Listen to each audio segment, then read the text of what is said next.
ایک سبق آموز کہانی، کچھ لوگ تمہیں چمکتا نہیں دیکھ سکتے۔ جنگل کی ایک خاموش رات، ایک سانپ ایک جگنو کے پیچھے دوڑنے لگا۔ سانپ جگنو کے قریب پہنچتا ہے، جگنو رکتا ہے اور بولتا ہے، کیا میں آپ سے 3 سوال پوچھ سکتا ہوں کہ آپ میرے پیچھے کیوں بھاگ رہے ہو؟ سانپ رک کے کہتا ہے، ہاں پوچھو مجھ سے۔ جگنو سوال کرتا ہے، کیا میں آپ کی خوراک ہوں؟ سانپ کہتا ہے نہیں۔ پھر پوچھتا ہے، کیا میں آپ کو نقصان پہنچاتا ہوں؟ سانپ کہتا ہے نہیں۔ پھر آپ مجھے کیوں مارنا چاہتے ہو؟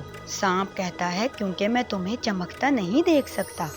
جگنو تنہا روشنی میں بیٹھ کے سوچتا ہے کہ کچھ لوگ آپ کو نیچا دکھانے کے لیے کسی وجہ کے محتاج نہیں ہوتے، وہ صرف یہ برداشت ہی نہیں کر سکتے کہ آپ چمکیں اور آگے بڑھیں۔ Subscribe my channel The Good Way Bite and Belief.